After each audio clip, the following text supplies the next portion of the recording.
Hello dear students, welcome to Anoop study zone. हम लोग आज एकेडमिक की क्लास स्टार्ट करने जा रहे हैं। आज से हम स्टार्ट करेंगे क्लास 12th की फिजिक्स। एनसीईआरटी बुक से बच्चे हम लोग आज स्टार्ट करेंगे फर्स्ट चैप्टर। ठीक है, तो फर्स्ट चैप्टर का जो हमारा नाम है वो है इलेक्ट्रिक चार्जेस एंड फील्ड। ठीक है, इलेक्ट्रिक चार्जेस एंड फील्ड्स, मतलब बात करेंगे हम विद्युत आवेश और उसके क्षेत्र के बारे में। विद्युत आवेश और उसके क्षेत्र, विद्युत आवेश और उसके क्षेत्र के बारे में। चलिए बच्चे, मतलब इस चैप्टर में हम लोग ये बातें करेंगे कि हमारा जो चार्जेस होते हैं, जो आवेश है, ये होता क्या है, कहाँ से ये उत्पन्न होता है। ठीक है, और उस किस किस एरिया पे कौन कौन सी वो फील्ड है, किस किस क्षेत्र में किस तरीके से काम करता है, इसके बारे में हम डिस्कस करेंगे। हालांकि हमारे बुक का जो पोर्शन है, जो हमारा सिलेबस है, हम उसके अकॉर्डिंग ही बात करेंगे। ठीक है, तो सबसे पहले हम बात करते हैं कि यहाँ पे जब हम स्टडी करेंगे, जब हम इस चैप्टर को स्टार्ट करते हैं, विद्युत आवेश और क्षेत्र की बात करते हैं बच्चे, तो यहाँ पे सबसे इम्पॉर्टेंट एक टॉपिक आता है जिसका नाम है इलेक्ट्रोस्टैटिक। ठीक है, हम जब चैप्टर की शुरुआत ही कर रहे हैं तो यहाँ से हम बात करेंगे इलेक्ट्रोस्टैटिक के बारे में। बात करेंगे कि इलेक्ट्रोस्टैटिक होता क्या है। इलेक्ट्रोस्टैटिक, ठीक है, इलेक्ट्रोस्टैटिक की बात करेंगे, मतलब हम बात करेंगे बच्चे जो है स्थिर वैद्युतिक की। ठीक है, स्थिर वैद्युतिक की, हिंदी वाले लिख लो भाई, विद्युतिक। ठीक है, स्थिर विद्युतिक की बात करेंगे। देखो बच्चे, जब इस चैप्टर को हम लोग स्टार्ट कर रहे हैं, जब हम आवेश के बारे में बात करते हैं कि जो चार्जेस होते हैं वो चार्जेस होते क्या हैं। ठीक है, तो हमारे जो चार्जेस है ना, वो ये इलेक्ट्रोस्टैटिक, क्योंकि जब हम फिजिक्स का ये चैप्टर पढ़ रहे हैं, फर्स्ट चैप्टर में जो हमारे सिलेबस में है बच्चे, यहाँ पे जो चार्जेस है वो यहीं से निकल करके आता है। तो चार्जेस को समझने से पहले जो हमारा आवेश है, किस तरीके से आवेश काम कर रहा है, उसको समझने से पहले बच्चों हम बात करते हैं कि ये इलेक्ट्रोस्टैटिक बेसिकली होता क्या है। अगर हम बात करें स्थिर वैद्युतिक की, तो ये क्या चीज होती है, स्थिर वैद्युतिक क्या चीज होती है। ठीक है, देखो बच्चों, यहाँ पे बात कर रहे हैं स्थिर। देखो, अगर हम यहाँ पे इस टर्म को अलग अलग कर दें, इलेक्ट्रो को अलग कर दें और स्टैटिक को अलग कर दें। ठीक है, इलेक्ट्रो को क्या कर दें, हम अलग कर दें, और स्टैटिक को अलग कर दें, तो हमें बात ये समझ में आती है बच्चे कि जो हमारा इलेक्ट्रो होता है ना, इलेक्ट्रो का मतलब होता है चार्ज, या फिर ये कह लो कि इलेक्ट्रो का मतलब हमारा क्या हो गया कि जो है आवेश। ठीक है, तो इलेक्ट्रो का मतलब क्या होता है बेटा, यहाँ पे अगर डेफिनेशन की बात करें तो इलेक्ट्रो का मतलब हो गया चार्ज। ठीक है, क्या हो गया, चार्ज, या फिर कह लो आवेश। ठीक है, कैसा आवेश, कैसा चार्ज। तो जब हम स्टैटिक की बात कर रहे होते हैं बच्चे, तो स्टैटिक का मतलब होता है ना ऐसा आवेश जो किस पे हो, रेस्ट पे हो। किस पे हो, रेस्ट पे हो, मतलब विराम पे हो, या कह लो कि स्थिर हो। ठीक है, कैसा हो, स्थिर हो। ठीक है, तो हम पूरी बात मिला करके ये बात करते हैं बेटा, इसीलिए इसका नाम है स्थिर वैद्युतिक। ठीक है, मतलब इलेक्ट्रोस्टैटिक की जब बात कर रहे हैं तो हम ऐसे चार्ज, ऐसे आवेश की बात कर रहे हैं, ऐसा आवेश जो कैसा है बच्चे, स्थिर है, मतलब वो टाइम या फिर ये कह लो कि अपने समय के साथ या प्लेस, जगह के साथ वो बदलता नहीं है। ऐसे ही आवेश की बात, ऐसे ही चार्ज की बात हम यहाँ पे करते हैं। तो आप लोगों का जो फर्स्ट टॉपिक है, हालांकि एक इलेक्ट्रोस्टैटिक भी है, एक इलेक्ट्रोडायनेमिक भी है। ठीक है, इलेक्ट्रोडायनेमिक में बच्चे हम ऐसे आवेश की बात करते हैं, ऐसा आवेश जो गति कर रहा होता है। लेकिन हम चैप्टर की हालांकि शुरुआत कर रहे हैं हमारे फर्स्ट चैप्टर की, तो यहाँ पे हमें सिर्फ बात करनी है उस आवेश की जो कैसे हैं, स्थिर है। कैसे हैं बेटा? स्थिर है। ठीक है, तो यहाँ डेफिनेशन को समझने से पहले हम जब भी बात करेंगे किसी भी टॉपिक के डेफिनेशन की, तो हम उसको तोड़ करके समझना स्टार्ट करेंगे। इस तरीके से समझने से हमें फ़ायदा ये होता है बच्चों कि हमें भूलता नहीं है जल्दी। जैसे इलेक्ट्रो हो गया, तो ये हो गया बच्चे, हम बात कर रहे हैं आवेश चार्ज की। कैसे चार्ज की बात कर रहे हैं, कैसे आवेश की बात कर रहे हैं? तो ऐसी आवेश जो किस स्थिति में हमारा विराम में है, स्थिर है, मतलब समय के साथ या जगह के साथ ये हमारा जो आवेश है वो क्या होता है, बदलता नहीं है। ठीक है, चलिए, तो अगर हम बात करते हैं इलेक्ट्रोस्टैटिक की बच्चे, तो इसमें हम डेफिनेशन की बात करें तो हमने बात तो समझ ली है, अब इसकी सिर्फ हमें क्या बनाना है, डेफिनेशन बनाना है। तो जब डेफिनेशन की बात करते हैं बच्चे, तो हम इसमें बात करेंगे कि the study of a science, या फिर हम ये कह लें कि ये ऐसा साइंस का ब्रांच है, ठीक है, the branch of science, the branch of science which deals with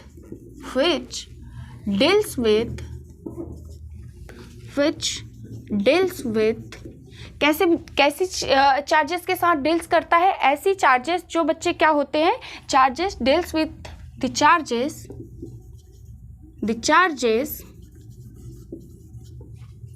they are at rest. ठीक है, मतलब ऐसे चार्जेस की बात करते हैं जो किस पे हो, रेस्ट पे हो, किस पे हो, विराम पे हो, या कह लो कि ऐसे चार्जेस जो कैसे हैं बच्चे, तो वो हमारे क्या हैं, स्थिर चार्जेस हैं। ठीक है, स्थिर चार्जेस की हम बात करेंगे। हिंदी वाले लिख लो भाई कि भौतिक विज्ञान की यह वह शाखा है, ठीक है, भौतिक विज्ञान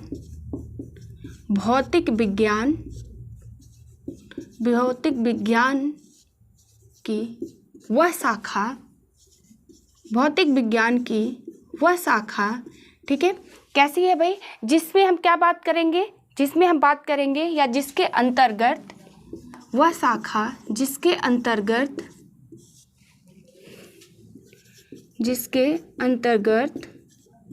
ठीक है, जिसके अंतर्गत हम किसकी बात करेंगे बच्चे, आवेश को, कैसे आवेश, तो आपके जो है स्थिर आवेश, ठीक है, अंतर्गत स्थिर आवेश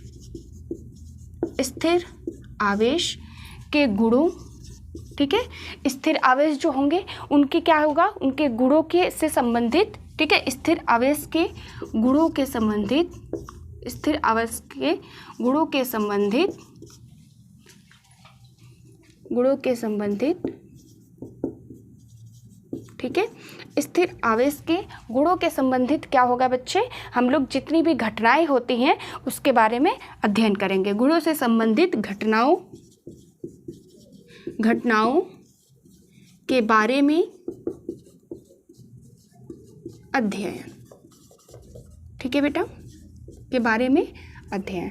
ठीक, तो मतलब क्या है कि भौतिक विज्ञान की वह शाखा जिसके अंतर्गत हम किसकी बात करेंगे, स्थिर आवेश, मतलब ऐसा आवेश जो बेटा क्या करता है, स्थिर है, गति नहीं करता है, ऐसे स्थिर आवेश के गुण, ठीक है, और उनके अंतर्गत जितनी भी संबंधित घटनाएं होती हैं उसके बारे में जो हम बातें करते हैं बच्चे, वही हमारा क्या कहलाता है, इलेक्ट्रोस्टैटिक, या फिर कह लो कि स्थिर वैद्युतिक। ठीक है, तो ये इसका क्या हो गया, डेफिनेशन हो गई। ठीक है, इसको डिफाइन करने के लिए हम ये शब्द कहते हैं। चलिए आइए हम इसमें आगे समझते हैं बच्चे। अब आप मुझे एक बात बताइए कि आपने देखा होगा कि जब कहीं पे भी हमें पता होता है कि जो चार्जेस होती हैं, ठीक है, उसकी वजह से क्या होता है, जैसे आप सपोज़ करिए कि हमें कहीं कहीं पे स्पार्क दिखता है, ठीक है, जैसे सपोज़ करिए हम किसी भी इंसुलेटेड सरफेस से ऐसे रोधक सरफेस पे क्या करते हैं बेटा, रफ करते हैं, मतलब किसी चीज़ पे अगर घिसावट करते हैं, रब करते हैं, तो हम क्या देखते हैं कि उसमें हमें स्पार्क नज़र आता है ना, स्पार्क नज़र आता है। तो ये ऐसा क्यों होता है, क्योंकि उसमें क्या होता है बेटा, चार्ज उत्पन्न हो रहा होता है। किसकी वजह से ऐसा आवेश उत्पन्न हो रहा होता है, हमारे जो है कि इलेक्ट्रोस्टैटिक या फिर स्थित वैद्युतिक की वजह से। ठीक है, स्थिर वैद्युतिक की वजह से बेटा क्या होता है, एक आवेश जो है कि उत्पन्न होता है। उस आवेश की वजह से ही हमें क्या होता है, स्पार्क नज़र आता है। ठीक है, आगे बात समझ में। ठीक है, तो इसीलिए बच्चे हम ये कहते हैं कि जब जब स्पार्क हो रहा है तो इसका सीधा सा मतलब है कि उसमें क्या है, हमारा आवेश उत्पन्न हो रहा है। आवेश उत्पन्न हो रहा है तो इसका मतलब कि हमें कहीं ना कहीं ये भी तो पता होना चाहिए कि ये आवेश जो चार्ज होते हैं ये चार्ज होते क्या हैं, है ना, जिसकी वजह से कि हमें ऐसा स्पार्क, या फिर आप ये देखो जिसमें कि हम जानते हैं कि जो हमारा चार्ज होता है बेटा, जो आवेश होता है वो कैसा होता है, एक पॉजिटिव होता है, एक नेगेटिव होता है, ठीक है। लेकिन फिलहाल हम लोग समझते हैं कि जब हम बात कर रहे हैं किसकी, आवेश की, चार्ज की, ये क्या होता है। आई बात समझ में। तो जो आवेश है, जो हमारा चार्ज होता है वो कहाँ से आता है बेटा, तो वो हमारा इलेक्ट्रोस्टैटिक या फिर कह लो स्थिर वैद्युतिक से ही आता है, ठीक है। चलिए आगे है टॉपिक आप लोग डालिए। नेक्स्ट हम बात करेंगे बेटा इलेक्ट्रिक चार्जेस या फिर कह लो विद्युत आवेश के बारे में बात करेंगे कि विद्युत आवेश क्या होता है, ठीक है। तो बात हमें समझ में आ गई कि स्थिर वैद्युतिक की जब बात करते हैं तो ये भौतिक विज्ञान का ऐसी शाखा होती है जिसमें हम किसकी बात करते हैं बेटा, तो आप सब लोग ध्यान रखेंगे कि हम बात करते हैं इसमें स्थिर आवेश की। किसकी बात करते हैं, स्थिर आवेश की, ये समझना ज़्यादा ज़रूरी है। चलिए आगे बात करते हैं बेटा हम लोग इलेक्ट्रिक चार्ज की, ठीक है, कि जो इलेक्ट्रिक चार्ज होता है या फिर कह लो कि विद्युत आवेश क्या होता है। चलिए बात करते हैं हम लोग किसकी, विद्युत आवेश की, कि विद्युत आवेश क्या होता है।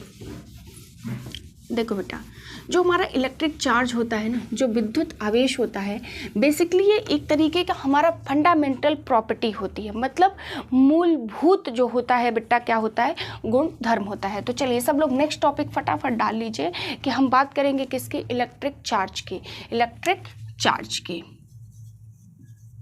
इलेक्ट्रिक चार्ज की, इलेक्ट्रिक चार्ज या फिर कह लो कि विद्युत आवेश। किसकी बात करेंगे बेटा, विद्युत आवेश की। चलो अगर हम बात करते हैं बेटा विद्युत आवेश की, कि विद्युत आवेश बेसिकली होता क्या है। देखिए जब हम विद्युत आवेश की बात कर रहे होते हैं बच्चे, तो हमने क्या कहा कि किसी भी पदार्थ की, किसी भी जो सब्सटेंस होती है उसका क्या होता है बेटा, फंडामेंटल प्रॉपर्टी, फंडामेंटल या मूलभूत, अगर हम गुणधर्म की बात करें तो मूलभूत गुणधर्म क्या होता है बच्चे। देखिए मूलभूत गुणधर्म का मतलब ये होता है कि मान लीजिए कि कोई एक बॉडी है, ठीक है, कोई एक बॉडी है, कोई एक वस्तु है, उसका अपना क्या है, डेंसिटी है, डेंसिटी है, या फिर कह लो खुद का उसका अपना क्या है, घनत्व है, ठीक है, या फिर कह लो कि अपना मास है, मतलब उसका द्रव्यमान है। तो ये चीज़ें बेटा क्या होती हैं, कभी चेंज नहीं हो सकती, ठीक है। अगर कोई वस्तु है, उसका घनत्व है या फिर उसका अपना द्रव्यमान है तो वो बदलता नहीं है, ये फिक्स है कि उसका घनत्व या उसका द्रव्यमान अपना होगा ही होगा। Is that clear. अगर ये चीज़ें क्लियर हो गई तो इसीलिए बेटा क्या होता है कि हमने क्या कहा, जब हम किसी चीज़ से किसी चीज़ को जोड़ करके एक्स्ट्रा चीज़ों को, किसी वस्तु को नहीं बनाते हैं, तो वैसी प्रॉपर्टी क्या कहलाती है, मूलभूत कहलाती है। मतलब जिस चीज़ में ना तो आप एक्स्ट्रा कोई भी चीज़ उसमें जोड़ सकते हैं ना ही घटा सकते हैं। मूलभूत वो चीज़ें होती हैं जो बेसिक्स होती हैं, किसी भी वस्तु की अपनी एक पहचान ही होती है, उसको हम अलग नहीं कर सकते, वो अपने आप में यूनिक होती है, ठीक है बच्चे। तो अगर हम इसके डेफिनेशन की बात करते हैं कि इलेक्ट्रिक चार्ज बेसिकली होता क्या है, तो सब लोग लिखिए कि इलेक्ट्रिक चार्ज क्या होता है बेटा, तो लिखिए charge is a fundamental property of a substance, ठीक है। क्या है भाई, जो चार्ज होता है, charge is a fundamental property of a substance, ठीक है बेटा।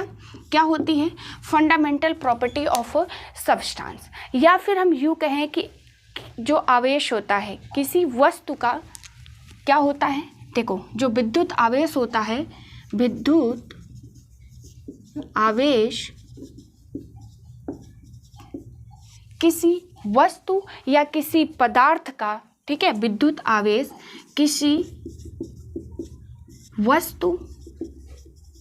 किसी वस्तु का मूलभूत क्या होता है बेटा, मूलभूत गुण धर्म होता है। क्या होता है, मूलभूत गुण धर्म होता है, गुण धर्म होता है। Is that clear? ठीक है, क्या होता है, किसी भी वस्तु का मूलभूत गुण धर्म होता है। मतलब जो चार्ज होता है बेटा, जो आवेश होता है, इसकी जो अपनी प्रॉपर्टी होती है, ठीक है, अब उसकी किसी वस्तु का क्या होता है, जो उसके गुण धर्म होते हैं, उसमें हम किसी भी तरीके का बदलाव नहीं कर सकते। ठीक है, यही हमारा क्या होता है, मूलभूत गुण धर्म होता है। मतलब अगर उसकी जो भी चीज़ें उसमें निहित है वो होती ही होती हैं, उसमें हम किसी भी तरीके से कोई बदलाव नहीं कर सकते। जैसा हमने एग्जाम्पल दिया कि अगर कोई वस्तु है, उसका अपना घनत्व है तो घनत्व है, उसमें हम कोई भी बदलाव नहीं कर सकते हैं। ठीक है, घनत्व ज़्यादा हो सकता है, कम हो सकता है, अलग बात होती है, लेकिन ऐसा नहीं हो सकता कि हम घनत्व को बदल के उसकी जगह किसी और मूलभूत जो भी वस्तु का मूलभूत जो भी प्रॉपर्टीज़ है उसको हम नहीं जोड़ सकते हैं। ठीक है बच्चे, तो अगर हम इसके डेफिनेशन की बात करें कि हमारा एक तरीके का चार्ज क्या होता है, या फिर कह लो आवेश की बात करते हैं कि हमारा आवेश क्या होता है, ठीक है, तो एक तरीके का क्या होता है, फंडामेंटल प्रॉपर्टी होती है। फंडामेंटल प्रॉपर्टी का मतलब क्या हो गया, ऐसी प्रॉपर्टी जिसे हम चेंज नहीं कर सकते, बिल्कुल बेसिक प्रॉपर्टी होती है किसी भी सब्सटेंस का, जिसमें किसी भी तरीके का चेंज या बदलाव नहीं होता है। यही कहलाता है बच्चे क्या, हमारा विद्युत आवेश या फिर इलेक्ट्रिक चार्ज। ठीक है, ये तो हो गई हमारी डेफिनेशन की बात। अब बेटा देखो, आगे हम बात करते हैं कि जो हमारे चार्जेस होते हैं वो कितने टाइप्स के होते हैं। ठीक है, चार्जेस जो होते हैं वो कितने टाइप्स के होते हैं, तो चलिए सब लोग हेडिंग डाल लीजिए, टाइप्स ऑफ चार्ज। ठीक है, टाइप्स ऑफ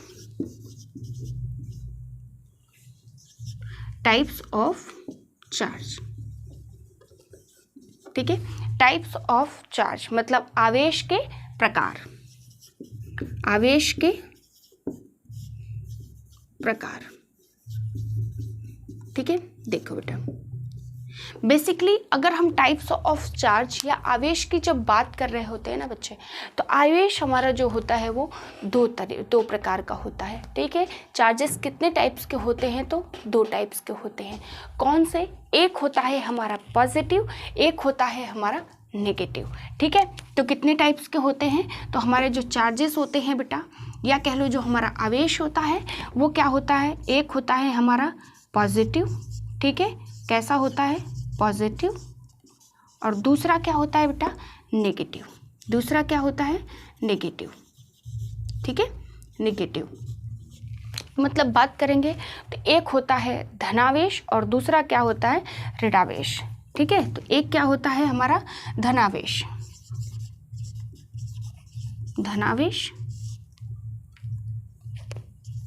ठीक है, और दूसरा हमारा क्या होता है बेटा, ऋणावेश। मतलब जो नेगेटिव होता है उसको हम क्या कहते हैं, ऋणावेश। ठीक है, 2 तरीके का हमारा क्या होता है बेटा, तो ये 2 प्रकार के हमारे क्या होते हैं, आवेश होते हैं। एक कैसा होता है हमारा जो है कि धनावेश, दूसरा ऋणावेश। मतलब 2 टाइप्स के चार्जेस होते हैं, एक होता है पॉजिटिव और दूसरा चार्ज होता है हमारा नेगेटिव। 2 ही प्रकार के हम चार्जेस जो होते हैं, 2 ही प्रकार के आवेश के बारे में हम बात करते हैं। ठीक है बेटा, चलिए अब हम अगर आगे बढ़ते हैं बेटा, तो एक कंसेप्ट हम लोगों ने बहुत ही कॉमनली पढ़ा हुआ है कि चलिए अगर यहाँ पे, हाँ ये टाइप्स ऑफ चार्जेस हो गए, अब यहाँ पे थोड़ा सा बेटा हम इसके एसआई यूनिट की बात कर लेते हैं कि जो हमारा इलेक्ट्रिक चार्ज होता है, या कह लो कि जो हमारा आवेश होता है, विद्युत आवेश, इसकी जो एसआई यूनिट क्या होती है, फटाफट आप लोग मुझे बताइए। जिन लोगों को पता है बताइए कि इसकी जो हमारे इलेक्ट्रिक चार्जेस होते हैं बच्चे, इसकी एसआई यूनिट क्या होती है, एसआई यूनिट भी, और हम बात करेंगे इसके सीजीएस यूनिट की भी। ठीक है, चलिए यहाँ पे पहले हम थोड़ा इसके एसआई यूनिट की बात कर लें बेटा, कि जो एसआई यूनिट होती है किसकी, इलेक्ट्रिक चार्ज की, इलेक्ट्रिक चार्ज की, इलेक्ट्रिक चार्ज, या फिर कह लो विद्युत आवेश, विद्युत आवेश, विद्युत आवेश। ठीक है, अगर बेटा हम विद्युत आवेश की एसआई यूनिट की बात करते हैं कि जो हमारा विद्युत आवेश होता है उसकी एसआई यूनिट क्या होती है, तो इसकी एसआई यूनिट जो होती है बेटा वो क्या होती है, कूलॉम्ब। ठीक है, क्या होती है, कूलॉम्ब, कूलॉम्ब। ठीक है, सब लोग कूलॉम्ब। ठीक है बेटा, हिंदी वाले लिखो। ठीक है, क्या होती है एसआई यूनिट किसकी, इलेक्ट्रिक चार्ज या फिर कह लो विद्युत आवेश की, क्या कहलाती है, कूलम। ठीक है, इसको किससे डिनोट करते हैं, तो इसको हम लिखते हैं सी से। ठीक है, किससे डिनोट करते हैं, तो सी से डिनोट करते हैं। आगे बात समझ में। अब बेटा यहीं पे हम लोग बात कर लेते हैं किसकी, कि इसकी जो है, ये तो हमने एसआई यूनिट की बात कर ली, इलेक्ट्रिक चार्जेस की, ठीक है, कूलम होती है। अगर हम बेटा इसकी सीजीएस यूनिट की बात करें तो सीजीएस यूनिट में क्या होती है, ठीक है, किसकी बात करें हम, सीजीएस यूनिट की, तो CGS unit of electric charge, CGS unit of electric charge, या फिर कह लो विद्युत आवेश की सीजीएस यूनिट। ठीक है, सीजीएस यूनिट की विद्युत आवेश। चलो बताओ भाई, जो इलेक्ट्रिक चार्ज होता है बेटा, इसकी जो हमारी सीजीएस में यूनिट होती है, देखो एसआई यूनिट की बात करेंगे तो हम कहेंगे कि ये कूलम होता है, लेकिन बेटा जब हम बात करते हैं इलेक्ट्रिक चार्ज में विद्युत आवेश के सीजीएस यूनिट की, तो जो सीजीएस यूनिट होती है बेटा वो होती है स्टैट कूलम। क्या होती है, स्टैट कूलम, स्टैट कूलम। ठीक है, स्टैट कूलम,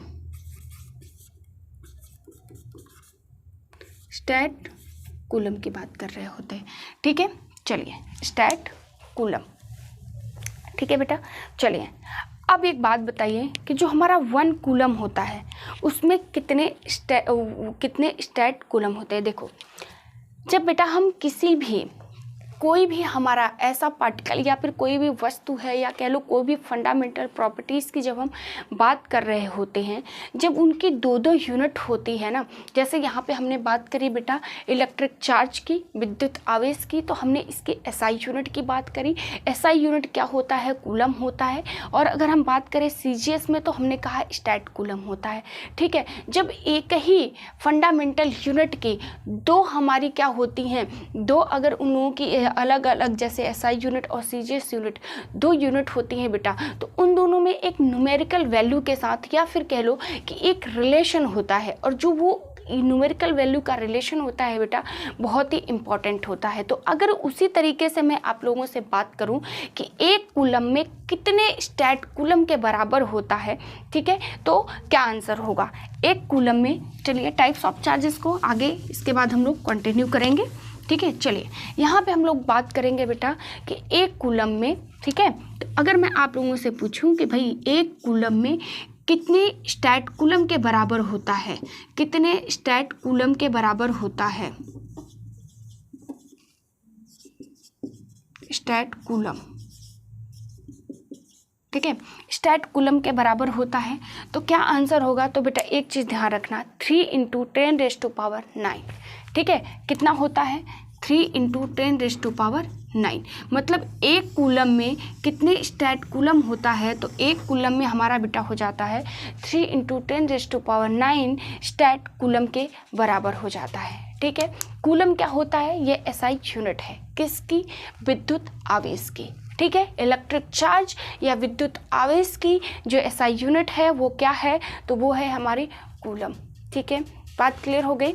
चलिए उसके बाद सीजीएस में हमने बात कर ली कि सीजीएस में भी यूनिट, क्योंकि एग्ज़ाम्स में जब आप लोगों का बोर्ड एग्ज़ाम्स भी होता है तो इस तरीके का क्वेश्चंस आता है। 1 नंबर के जब बात कर रहे होते हैं तो हमें डेफिनेशन में भी ये चीज़ें आ जाती हैं कि एक कूलम के बराबर कितने स्टैट कूलम होता है। और कई बार तो बच्चे जब हम लोग न्यूमेरिकल दिया रहता है, इस पर बेस्ड हम लोग न्यूमेरिकल की भी बात करेंगे। और जब न्यूमेरिकल दिया रहता है तो हमें ये जो डिजिट होती है ये नंबर हमें पता होना चाहिए, क्योंकि हम डायरेक्ट इस नंबर को इसमें पुट करते हैं। ठीक है, जब न्यूमेरिकल सॉल्व करेंगे तो हम देखेंगे कि इसका इंपॉर्टेंस कहाँ पे है। ठीक, चलिए यहाँ पे बात हमने कर ली बेटा कि कूलम, इसके एसआई यूनिट और सीजीएस यूनिट और उन दोनों के बीच में जो भी रिलेशन है तो उसका क्या हो जाएगा, एक कूलम में कितना हो जाएगा, 3 × 10⁹ स्टैट कूलम। ठीक है, चलिए अब आगे बच्चे हम बात करते हैं चार्ज ऑफ प्रोटॉन, न्यूट्रॉन और इलेक्ट्रॉन का कितने कूलम इनके चार्जेस होते हैं। क्योंकि चार्ज की बात कर रहे हैं तो मतलब हम किसकी बात कर रहे हैं, कूलम की बात कर रहे हैं। किसकी बात कर रहे हैं, कूलम की बात कर रहे हैं। चले अगर मैं आप लोगों से पूछूं कि चार्ज ऑफ प्रोटॉन क्या होता है, ठीक है, प्रोटॉन का चार्ज क्या होता है, charge on proton, charge on proton. पहली बात एक चीज़ ध्यान रखो बेटा, जब हम प्रोटॉन की बात करते हैं तो जो हमारा प्रोटॉन होता है, प्रोटॉन में क्या होता है, धनात्मक, है ना, मतलब कि पॉजिटिव चार्ज होता है। तो एक चीज़ तो सबसे पहले आप लोग ध्यान रखो कि जो प्रोटॉन का आवेश होता है ना, आवेश, ठीक है, जो किसका आवेश होता है, हमारा प्रोटॉन का आवेश, तो वो कैसा होता है, पॉजिटिव होता है, धनात्मक होता है। ठीक है, तो ये चीज़ ध्यान रखो कि ये क्या हो जाएगा, हमारा पॉजिटिव हो जाएगा। ठीक है, चलिए अब यहाँ पे बेटा हम बात करते हैं कि इसकी वैल्यू कितनी होती है। ठीक है, मतलब इस चार्ज का, इस आवेश का जो वैल्यू होता है वो कितना हो जाएगा, तो वो याद रखिए क्या हो जाएगा, प्लस का, एक चीज़ ध्यान रखना क्या हो जाएगा, प्लस का 1.6 × 10⁻, क्या हो जाएगा 1.6 × 10⁻, बच्चे -19 कूलम, -19 कूलम। ठीक है, पर यहाँ पे एक चीज़ ध्यान रखना, ये कैसा होगा, ये धनात्मक होता है। ठीक है, पॉजिटिव होता है, तो इसीलिए ये क्या हो जाएगा, हमारा पॉजिटिव हो जाएगा। अब हम बात करेंगे बेटा किसके आवेश की, न्यूट्रॉन की। ठीक है, चार्ज ऑन न्यूट्रॉन। अगर हम न्यूट्रॉन की बात करते हैं बेटा, न्यूट्रॉन की आवेश की अगर हम बात करें, ठीक है, न्यूट्रॉन के आवेश की बात करें तो हमें पता है कि जो न्यूट्रॉन होता है वो न्यूट्रल होता है, उस पर किसी भी तरीके का हमारा चार्ज होता है, ना ही वो पॉजिटिव होता है ना ही वो ऋणात्मक मतलब नेगेटिव होता है। तो यहाँ पे क्या हो जाएगा, 0, मतलब किसी भी तरीके का यहाँ पे चार्ज नहीं होता है। ठीक है, और यहाँ पे अगर यहाँ कोई भी चार्ज ही नहीं है तो कितना कूलम हो गया, सिंपल सी बात है, 0 कूलम, कोई भी चार्ज नहीं होता है। तो यहाँ क्या लिखेंगे आप लोग, 0 कूलम। ठीक है, आगे बात समझ में। चलिए नेक्स्ट बेटा हम लोग बात करते हैं चार्ज ऑन किस पे, इलेक्ट्रॉन। ठीक है, चार्ज ऑन इलेक्ट्रॉन। अगर हम इलेक्ट्रॉन की बात करते हैं बेटा, ये हो गया हमारा प्रोटॉन, ठीक है, न्यूट्रॉन, और हम किसकी बात करें नेक्स्ट, इलेक्ट्रॉन की, इलेक्ट्रॉन की।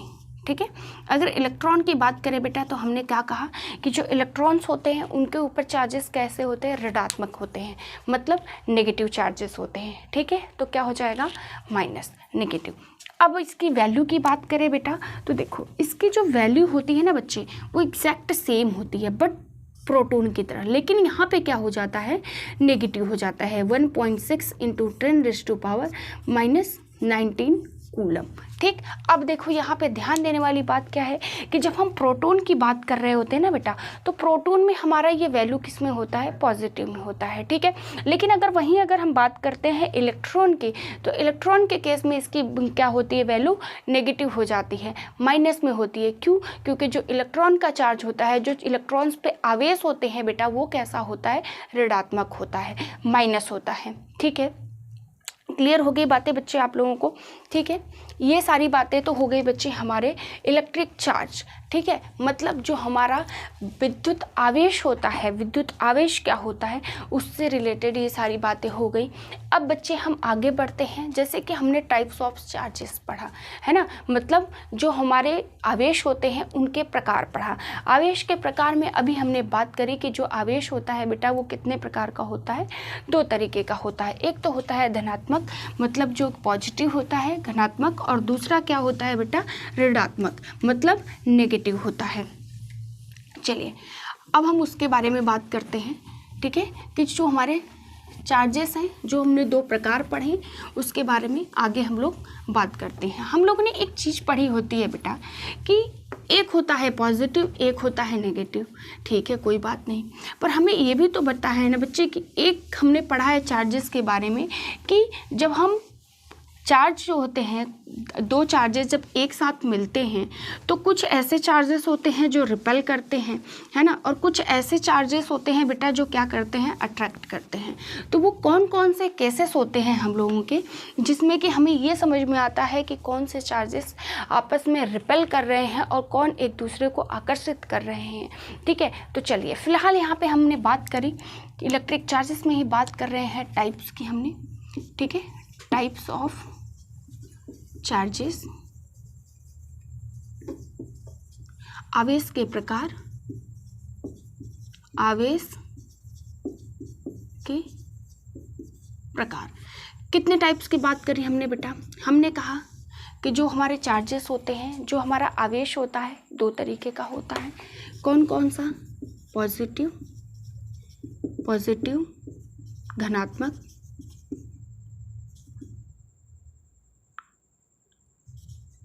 धनात्मक। दूसरा क्या होता है बेटा, नेगेटिव। ठीक है, क्या होता है, नेगेटिव, ऋणात्मक। कैसा होता है, ऋणात्मक। ठीक है, दो तरीके के होते हैं, एक होता है धनात्मक, ठीक है, दूसरा क्या होता है, ऋणात्मक। ठीक है, दो ही तरीके के हमारे क्या होते हैं बेटा, आवेश होते हैं। ठीक है, बात समझ में आई। चलिए अब एक बात बताइए, हमने एक चीज़ पढ़ी होती है बेटा कि एक तो हमारा हो गया कि चलिए अगर सपोज करिए कि ये दोनों आवेश जो हैं ये क्या हो जाएंगे, ऋणात्मक हो गए। अगर दोनों हमारे बेटा क्या हो गए, प्लस प्लस, मतलब धनात्मक चार्जेस हो गए। और एक कंडीशन क्या बन गई कि सपोज करिए एक हमारा ऋणात्मक है और एक क्या है, हमारा धनात्मक है। यही कंडीशन तो बनेगी। ठीक है, चलिए आइए बात करते हैं कि कौन सी ऐसी कंडीशन होगी बेटा जिसमें ये जो हमारे आवेश है एक दूसरे को आकर्षित करेंगे, और वो कौन सी कंडीशन होगी जिसमें ये दोनों आवेश हमारे क्या कर रहे होंगे, एक दूसरे को रिपेल कर रहे होंगे। क्या कर रहे होंगे बेटा, एक दूसरे को प्रतिकर्षण कर रहे होंगे। वो कौन सी कंडीशन होगी, तो उससे पहले हम बात कर लेते हैं बेटा थोड़ा सजातीय और विजातीय आवेश के बारे में। ठीक है, सजातीय और विजातीय आवेश के बारे में। चलिए उससे पहले बात करिए कि जो हमारा सजातीय आवेश होता है, क्या होता है, सजातीय आवेश, सजातीय आवेश। ठीक है, दूसरा एक होता है कंडीशन बेटा हमारा क्या होता है, विजातीय आवेश। क्या होता है, विजातीय आवेश।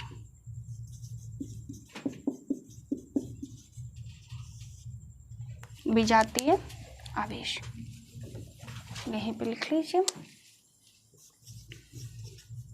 विजातीय आवेश। ठीक है बेटा, चलिए ये कंडीशन कौन कौन से होती है। हमने बात करी कि दो तरीके का आवेश है, एक धनात्मक, एक जो है ऋणात्मक, पॉजिटिव और नेगेटिव। ठीक है, चलिए अगर हम सजातीय आवेश की बात करते हैं बेटा, तो देखो अगर दोनों आवेश हमारा क्या हो, सेम हो, मतलब एक ही तरीके का हो, कैसा हो, ऋणात्मक हो, ये भी ऋणात्मक हो, या फिर धनात्मक हो, या दोनों धनात्मक हो। बात समझ में आई। तो ऐसे जो हमारे आवेश होते हैं बेटा वो क्या कहलाते हैं, हमारे सजातीय आवेश कहलाते हैं। कैसे आवेश कहलाते हैं, सजातीय आवेश कहलाते हैं, मतलब एक जैसे आवेश कहलाते हैं। अब अगर बात करते हैं बेटा विजातीय आवेश की, विजातीय आवेश की बात करते हैं तो इसका मतलब हम कैसी बात कर रहे होते हैं बेटा कि एक हमारा क्या हो जाए, ऋणात्मक, और दूसरा क्या हो जाए, धनात्मक। जब अलग अलग आवेश होते हैं तो इनको हम कहते हैं विजातीय के। लेकिन सजातीय का मतलब क्या हो गया कि वो सिमिलर जात के हैं, मतलब एक ही तरीके के आवेश हैं, एक ही तरीके का चार्ज है, पॉजिटिव पॉजिटिव या फिर नेगेटिव नेगेटिव। वहीं अगर हम बात करेंगे सजातीय, मतलब ऐसा आवेश या तो वो दोनों धनात्मक है या दोनों ऋणात्मक है। लेकिन अगर उसी केस में बेटा एक धनात्मक का हो गया, दूसरा ऋणात्मक, मतलब एक पॉजिटिव चार्ज हो गया और दूसरा नेगेटिव चार्ज है, तो वो कंडीशन उसको हम क्या कहेंगे, विजातीय आवेश। ठीक है, बात समझ में आ गई। चलिए अब हम बात करते हैं बेटा रिपेल की, या फिर कह लो कि प्रतिकर्षण और अट्रैक्शन, आकर्षण। ठीक है, ये दो चीज़ें। चलिए बात करेंगे हम रिपेल होने की कंडीशन कौन सी होती है, मतलब कब हमारे चार्जेस रिपेल या फिर कब हमारे चार्जेस जो है बेटा क्या करेंगे, एक दूसरे को रिपेल करने का मतलब है कि प्रतिकर्षण की बात कर रहे हैं हम। किसकी बात कर रहे हैं, तो प्रतिकर्षण की बात कर रहे हैं, ठीक है। या फिर रिपेल या फिर अट्रैक्ट। अट्रैक्ट मतलब अट्रैक्ट करने का मतलब है कि हमारा आकर्षण। कैसा, आकर्षण, ठीक है, आकर्षण, आवेश की बात कर रहे हैं, ठीक है। चलिए, अब ये कंडीशन क्या होती है बेटा, किस कंडीशन में अट्रैक्शन होता है, चार्जेस जो आवेश होते हैं वो एक दूसरे को आकर्षित करते हैं, वो कौन से चार्जेस की कंडीशन बनती है बेटा, जब हमारे चार्जेस क्या होते हैं, प्रतिकर्षण करते हैं।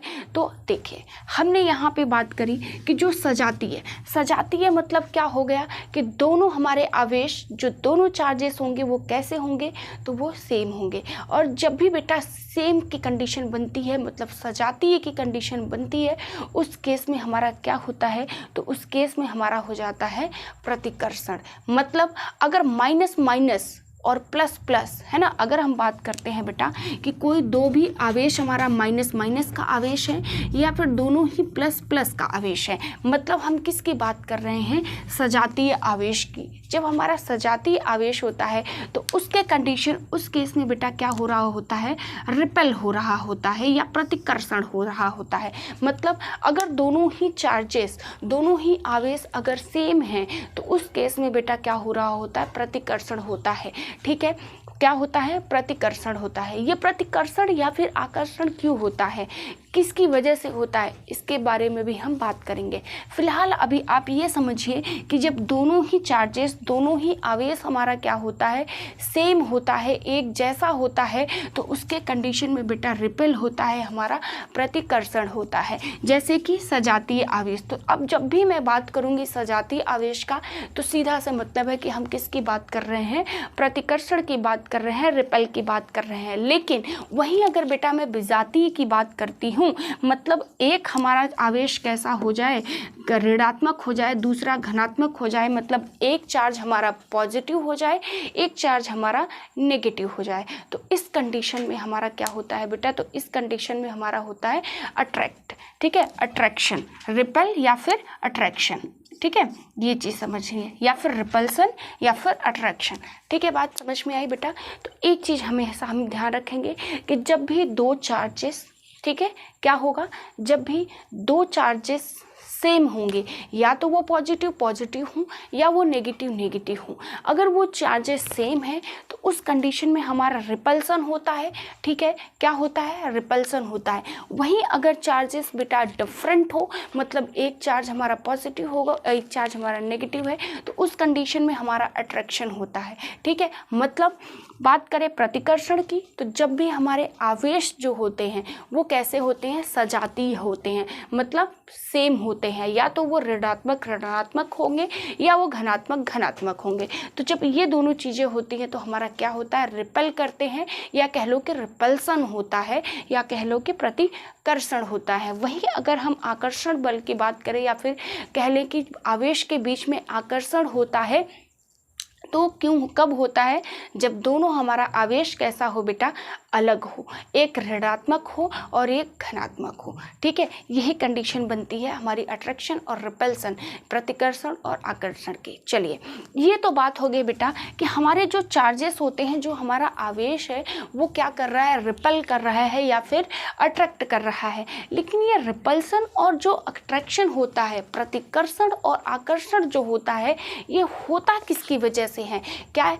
ऐसा तो है नहीं, मतलब अगर कोई दो चार्जेस है, दो आवेश एक दूसरे को दूर कर रहे हैं, तो क्यों कर रहे हैं, किसके जरिए कर रहे हैं, तो इसमें बेटा एक तरीके का फोर्स लग रहा होता है।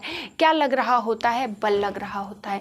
वो कौन सा बल होता है जिसकी वजह से किसी भी चार्ज में, किसी भी आवेश के बीच में क्या होता है, रिपल्सन होता है या फिर अट्रैक्शन होता है, ठीक है। अगर इसकी बात करें तो एक चीज़ हमेशा ध्यान रखना बेटा कि हमारा जो होता है इलेक्ट्रिकल फोर्स, ठीक है, क्या होता है, इलेक्ट्रिकल फोर्स, ठीक है। आगे बात समझ में, तो जो हमारा आवेश के बीच में, आवेश